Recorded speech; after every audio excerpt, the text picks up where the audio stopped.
पराक्रम को अपने जीवन में अपना लो। नित्य प्रतिदिन माँ का गुणगान करने लग जाओ और तुम्हारे जीवन के जो अवगुण हैं, तुम्हारे जीवन में जो दोष हैं, जो तुम्हारी आत्मा में आवरण पड़ चुके हैं, उन आवरणों को दूर कर दो और फिर देखो तुम कैसे सच्चे साधक बन जाओगे।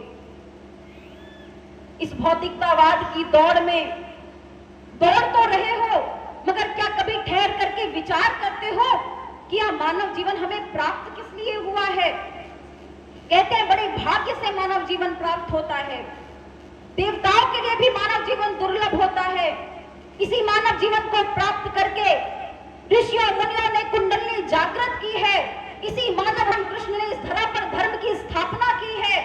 तो यह मानव देह साधारण नहीं हो सकती। और यदि यह मानव देह आपने प्राप्त की है तो जरा विचार करिए कि किस लिए यह जन्म प्राप्त हुआ है।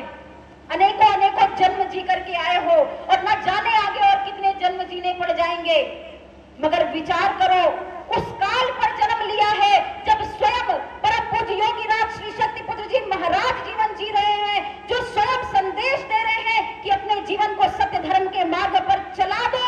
अपने जीवन को प्राप्त जो तुमने किया है उस जीवन का मान रखो, इस धर्म की रक्षा के लिए, राष्ट्र की सेवा के लिए और मानवता की सेवा के लिए अपने जीवन को समर्पित कर दो और देखो कैसे तुम्हारे जीवन की सारी समस्याएं दूर होती चली जाएंगी।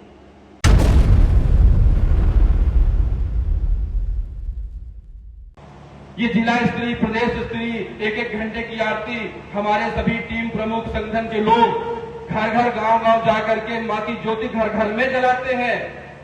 अपरिचित लोग जो संगठन को नहीं जानते, उन व्यक्तियों को नहीं जानते, टीम प्रमुखों को नहीं जानते, वो भी अपने घर में बुलाते हैं, बैठाते हैं, अपने घर में पहली बार में ही स्थान दे देते हैं। क्यों? क्योंकि उनको विश्वास है कि ये नशा नहीं करता, मांसाहार नहीं करता, ये जात भेद छुआछूत नहीं मानता, इसलिए ये चरित्रवान होगा, ये चरित्रहीन नहीं होगा, मेरे घर में घुस के कुछ भी अनर्थ नहीं करेगा। इसलिए सम्मान के साथ संगठन के लोगों को लोग अपने घर में बुला करके मां की साधना करवाते हैं।